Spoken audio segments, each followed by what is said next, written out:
All right, welcome back. Very pleased to have the Speaker Pro Temp, District 53, and he is State Representative Tanner Magee. He's joining us again, and good to see you, Mr. State Rep. How are you?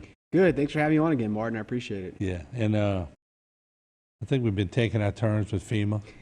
I want to say maybe between Archie, me, and you is sort of a round robin, and I know they put $75 million in Terrebonne up to this point. They put close to the same in Lafourche, but it's a snail's pace. And I know we've been talking about that, and I've been hearing you on other media too, and you're really going after them. But I just don't know why we can't get this right. I'll give you the floor.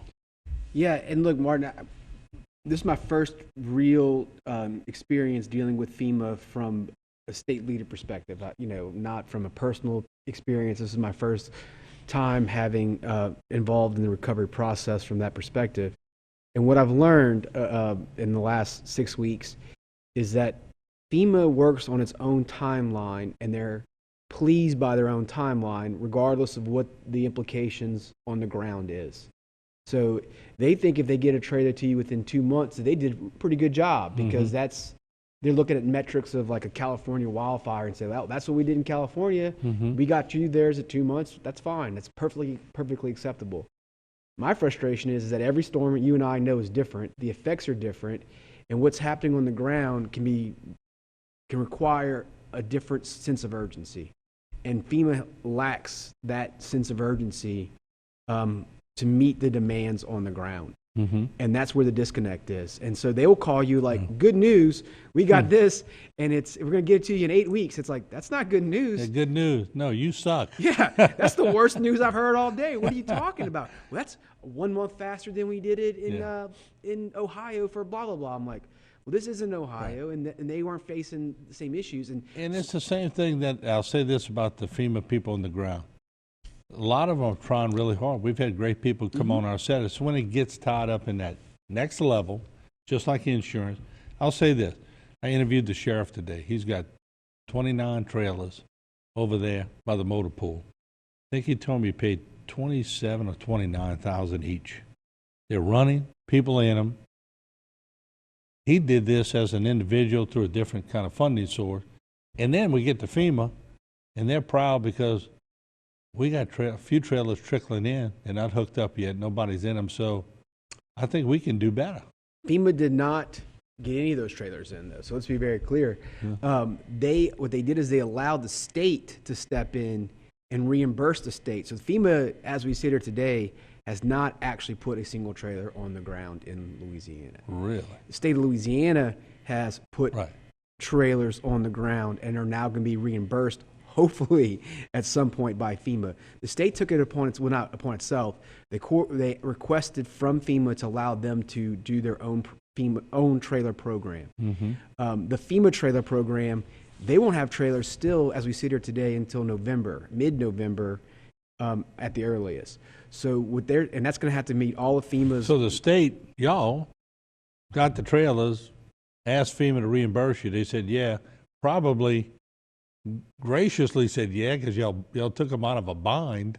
Absolutely. And you got to hope they pay you. That's exactly right. Right. And so the state put out an RFP, which is a request for proposal, saying, hey, people of Louisiana, vendors or across the nation, send us what you got. We secured a little under 1,000 that way. That's what you're seeing trickling in right now, is those responses. Once we were able to purchase those, I'll tell you that vendors realized this was real, Martin. And so they've been flooding in a second round. So there's a second round going out this week from the state to buy more trailers to supplement. In the first week alone, we had 5,000 requests for trailers through that state program. So you have, the demand is by far there. Now, who gets to be the trailer man, like the vendor? Is it a bid process? It's a bid process, yes. Well, it's emergency. Maybe anybody can be. Anybody can be. Yeah.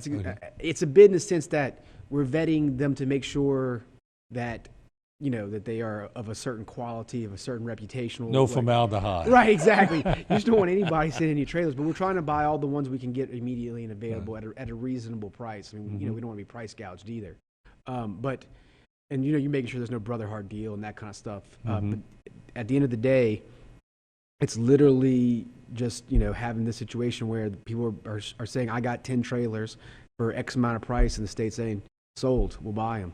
And then those are the ones that have been trickling down to the Civic Center, and those are the ones that will continue to start being put out right now. Just in the last part of this first segment, I've been knowing you for a while. You're a pretty calm guy. Boy, FEMA got under your skin. Yeah, it did. Yeah. I try to be calm, but seeing what we were seeing on the ground, Martin, I know you've traveled like I have and seen all over the parish, and it not having a sense of urgency in this situation, it got to me. I mean, you can't see it and not want something happening immediately, and not accepting, 2 months. And what good is that 2 months?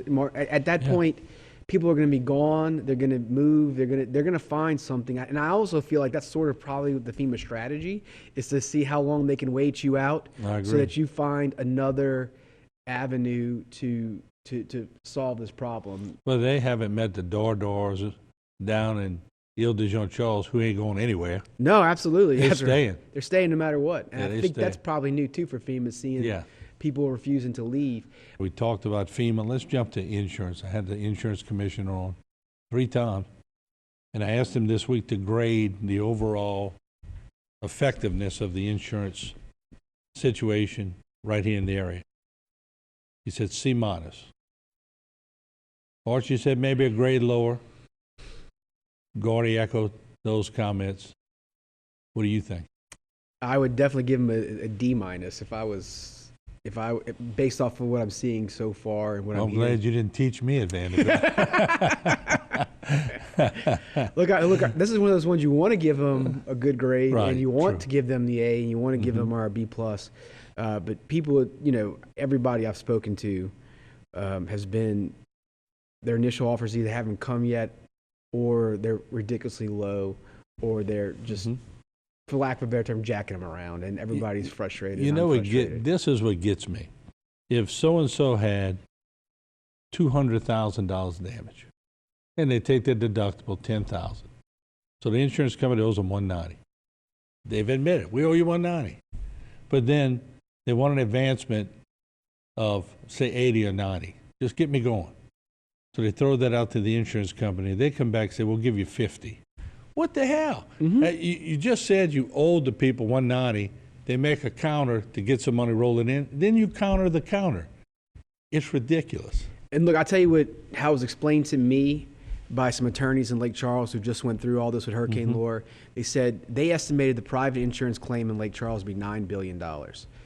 They said that the insurance companies in Lake Charles paid $3 billion at the front end of it, knowing that they left $6 billion of liability left. They figured they would get sued by lawyers to make up part of that. They estimated that if the lawyers would recover in litigation fees, everything, another $3 billion. And then $3 billion worth of claims would never be followed up on, or people would just accept what they've gotten. So the insurance companies walk away saving $3 billion. So that's how it was explained to me about why they do the things they do to you, is because they're trying to frustrate you. That's criminal to me. Look, it's horrible. It's absolutely horrible. I mean, I'm not. It's unacceptable. It's some of the big ones. Oh yeah, no, the one I've been hearing, and look, it's unacceptable. And I tell you, I think the thing that's going to make a difference this time, I'm hoping, is you now have Lake Charles, Southwest Louisiana have experienced it last year, and they're all upset about it. And now you have Southeast Louisiana upset about it. I think if they don't do some things differently, they're going to be on the wrong end of some regulations coming in next year, because it's completely unacceptable. You pay for this. This is not a gift. I mean, this is not a... they're not doing us a favor. Not doing a favor. This isn't your tax dollars at work. This is, you have bought this contract for them to help you in a time of need, and then they're doing the opposite. The problem I have, they send adjusters down. The adjusters get out the car. They look like they might have just got into high school, some of them, and they take pictures. They don't know a whole lot about anything. They're there to appease the law, to fit within the law, that they send an adjuster. But if they're not qualified, they've already broke the law. Then they send the information out. The insurance company calls back and says, yeah, we would agree the first adjuster wasn't up to par. So we're going to send a second one. Then maybe a third one. or an engineer to come check everything out. It is wasting a lot of people's time when they know it's a stall tactic. Absolutely. It drives me crazy. And the amount of money they're spending on all these adjusters and engineers when they could just give it to you. Right. Right? I mean, that's the most frustrating point to me. Right. And it's definitely not acceptable. And I think we need to look at how we. Can you do anything from a legislative standpoint, or does that go through the commissioner? It goes through, most of it's regulated by the Insurance Commission. There are some things that the legislature can do, and we made a step towards that last time because the Southwest legislators were fed up, and so they filed some bills to address it, and we did some stuff. I think they probably didn't get as much as they wanted out of it. And so I think now that you got Southwest and Southeast Louisiana together on it, I think these insurance companies are going to. My only plea is this. You were right. We got about 300,000 plus seeing all these reports every week that we're putting out. We're reaching a lot of people.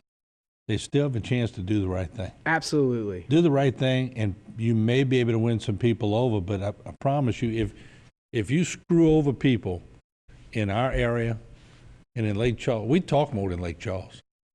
We get on the phone. We can't wait to talk over here. So if we start telling relatives and we start putting out horror stories on Facebook and everything else, they're going to take a hit. Yeah, absolutely. And look, I think one of the things you talked about is it's almost like you're at the will of adjuster bingo, right? If the good adjuster shows up, everything's fine. But if the bad adjuster shows up, it shouldn't be that way. It should be about what actual damages you have and what they owe you, not about if you're lucky enough to get the good one who shows up. And you hit the nail on the head. And it's about, we got some good agents here, but it's over their head. Absolutely. It's nothing to do with the agents. We got some agents that are going to suffer because their company didn't do the right thing. Absolutely. I've always found our agents in Terrebonne Parish to fight for them. I mean, I've had my agents call and say this is not right and fight for their customers against the insurance companies themselves. I don't mind saying it. Travis Gravois is my agent. He's been on the phone, going to bat for me. Justin Bourgeois on the business side has been here fighting for me. I can't blame them. They've done an A-plus job. The companies have to listen. Let's switch gears if we can, Tanner. Y'all finally got some money in Baton Rouge. Yeah, it's unusual since I've been there to actually have some money, but last year we're going to finish our last fiscal year with $1 billion surplus. When I came in, we had a $2 billion deficit that we had to try and solve the problem to give your viewers a sense of what this means. And we've been struggling pretty much ever since. $1 billion surplus is good news for Terrebonne Parish because as we're going through this recovery process, the state is going to actually have some resources to help us out. We're looking, once we do all the things we've got to do with it, $450 million that can go to coastal restoration projects, construction projects, those types of projects. So that's looking at some really big stuff for here. Can we put a wind dome over? We're doing well on the water, but hell, who would have thought a Cat 5? By the way, it's going to be a Cat 5. Everything we're seeing. You hearing the same thing? I'm hearing the same thing. Yeah. So I mean, we probably ought to quit saying it. We all know it's a Cat 5. I call it a Cat 5. I don't even refer to it as a Category 4. I don't care what NOAA says it is. Yeah. I mean, they'll change their mind once they get the buoy readings. And I mean, the readings were breaking at certain points. That's never happened before either. But so when you look at the health of the state with COVID and with all the hurricanes, pretty good. Pretty good. It's been a struggle, obviously, and if oil and gas stays at where it is with the price per barrel on oil, we're looking at even more money because that's a huge revenue driver for the state of Louisiana. So when the price of oil goes up, if it stays this high, I mean, those numbers, our next fiscal year is going to be even better than $1 billion. Then look, with the rebuilding of Terrebonne and Lake Charles and all these areas, those also leads to more dollars and more construction jobs. I mean, that's all more stuff. More trucks, more cars, more everything. Trucks, everything. You got to go buy white trucks from Terrebonne Ford or GMC or Greg LeBlanc. That's all money that ends up back at the state. More houses. It's more houses. It's more everything. Yeah. So we're in a position that we've never been in. Not never, but it's been a long time since the state has been in to spend this kind of money. And so we're definitely going to be looking at what we can do to help the recovery. And look, I'll tell you what we did last time in Lake Charles. The state actually gave a no-interest loan to the Lake Charles School Board to begin rebuilding their schools. Right. So, and then that way they can be reimbursed for FEMA and not have those issues. Yeah. So there's things, this money is important. I mean, it really is. And what we learned in Plaquemine Parish is recovery is tied to the school system. I know you're about to have Philip Martin on in a second. And the areas that can get their schools back up and running first will do better economically as we go. It's because St. Bernard was able to, and Plaquemine wasn't. And St. Bernard saw a comeback in its population and its economy, and Plaquemine never did. What happens if FEMA screws over the state? Because they have a history of, we haven't received money since Katrina from FEMA, but it sort of takes the burden off the parish. So if the state says, all right, we're going to back up Terrebonne Parish with their schools, and they pay it and we build it, then the state takes on the role of the collector. Absolutely. And the state has more bargaining power too. You know, Right. it's if you're a small municipality, it's hard to do. And look, also on top of it, it's hard for the parishes to have the resources to go and fight FEMA. The state has some more resources. I don't want to say that it's easy. You got a few more attorneys up there. A few more attorneys, a few more everything. And it's one of you know, 150 states, you have congressmen and you have U.S. senators who are willing to get into the fight when it's the state who's on the hook. And so it's a big for us that for the state to be able to and be in that position. So it's going to make a difference. What are you telling people? Obviously, they're seeing you. You've done well as one of the leaders in Baton Rouge. Delegation brought in a lot of money here in the area. And not only just for our area, the whole region for that matter. But people have switched. They're in that hurricane mode still. They're anxious. They're desperate. They're depressed. When you see them, what kind of encouragement do you give them? You know, I think the most important thing is to let them know people care, that they're not forgotten. To me, that's the thing that people worry about the most is that people have forgotten about them in Terrebonne Parish, and to let them know that we're going to do everything in our power to make sure that's not true. And we're going to fight every step of the day to make sure that your story gets told. A lot of times, Martin, obviously people want the recovery and they want the help. I think a lot of times they want to tell their story and they want to be heard. And I think listening is the biggest thing you can do, and then amplifying those stories out to other places so that we get the resources and that we get the help is the biggest thing I feel like I can do right now. And that's what we've been trying to do since the storm came. This morning alone, I've given 3 interviews to national, local, state, that 2 yesterday, and really all I'm doing is telling stories or trying to direct people to other places in Terrebonne Parish. You know, go to this place, you'll find this person, and then I give them a little contextual background about it so that they tell that story so that it makes the national press so that they'll care about us. Right, I did an interview last week with a national syndicated group. They're shocked at our resilience. They're not used to dealing with people like us. I know we're getting on time. You know who I did an interview with yesterday? Who's that? German television. They sent a reporter all the way here because they're shocked that this is happening in America. They saw a news story about people living in tents in Terrebonne Parish, and they're shocked that that happens in America. So they send a reporter to Terrebonne Parish to find out what's going on. Well, good for you. Let's go ride together. We're going to go look together, bring a camera crew down in some of the bayou areas next week, and let's come and let you give some encouragement to the people. Yeah, I would love to, Martin. All Thank right. you. Thank you for joining us today. No, thank you for having me. All right, Tanner Magee, once again, doing a great job for us. We appreciate it. We'll take a break. We'll have a lot more. Don't go away.